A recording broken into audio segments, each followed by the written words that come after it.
नमस्कार, आप देख रहे हैं न्यूज एक्सप्रेस। मेरा नाम है ऋतिक ठाकुर। 35,000 फीट की ऊंचाई पर उड़ता हुआ एक विमान। सब कुछ बहुत जनरल सामान्य था। यात्री बहुत आराम से अपनी सीटों पर बैठे हुए थे। कोई सो रहा था तो कोई फिल्म देख रहा था, अपना सफर तय कर रहे थे। लेकिन तभी महज एक सेकंड के अंदर वो प्लेन सीधे 300 फीट नीचे जा गिरा। अचानक लगे इस झटके से कैबिन का जो सामान है वो इधर से उधर हुआ। लोग अपनी सीटों से उछल पड़े और पूरे प्लेन में चीख पुकार मच गई। सबको ऐसा लगा कि आज शायद उनका ये आखिरी दिन है, लेकिन नहीं। असली कहानी मौसम के इस खतरनाक मिजाज से शुरू नहीं होती। असली खौफनाक मोड़ तो तब आया जब यह प्लेन दिल्ली में उतरा और कैप्टन की मेडिकल रिपोर्ट सामने आई। आपको पूरी घटना के बारे में बताऊंगा, वीडियो को अंत तक जरूर देखिएगा। थाईलैंड के फुकेट इंटरनेशनल एयरपोर्ट से यह उड़ान दिल्ली के लिए रवाना हुई।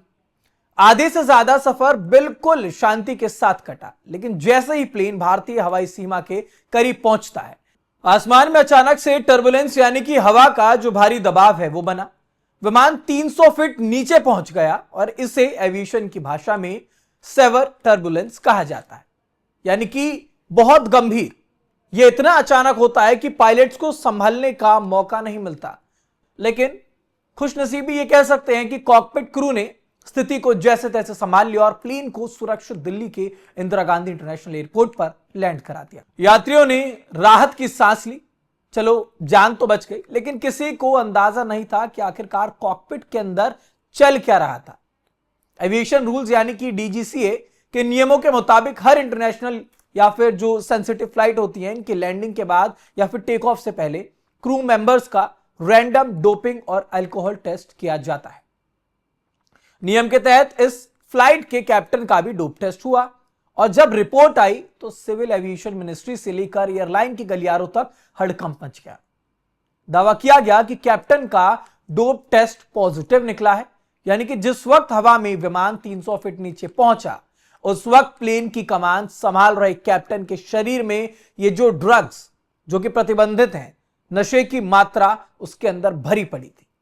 अब आप सोचिए कि 200 से ज्यादा यात्रियों की जिंदगी एक ऐसे इंसान के हाथों में थी जो शायद पूरी तरह से होश में भी नहीं था।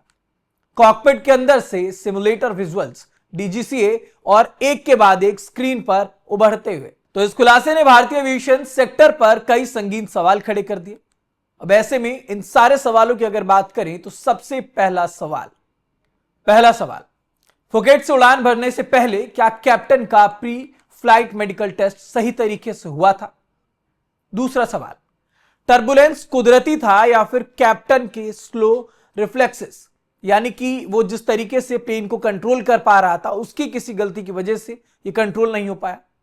और तीसरा सवाल, क्या एयरलाइंस अपनी पायलट्स के मेंटल और फिजिकल फिटनेस को लेकर वाकई गंभीर है या सिर्फ खाना पूर्ति की जा रही है?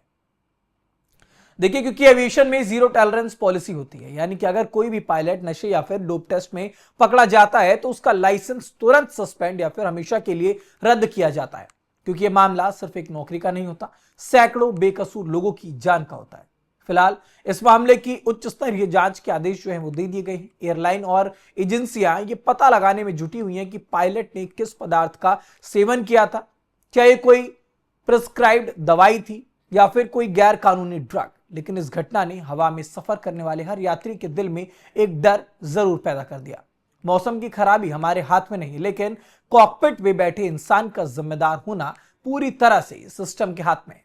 जब आप 35,000 फीट की ऊंचाई पर एक लोहे के डब्बे में बंद होते हैं तो आप सिर्फ पायलट की काबिलियत और हमेशा होश में होने पर भरोसा करते हैं। इस पूरी घटना पर आपकी क्या राय है, हमें कमेंट बॉक्स में जरूर बताइएगा। देश दुनिया से जुड़ी तमाम खबरों के लिए देखते रहिए न्यूज एक्सप्रेस।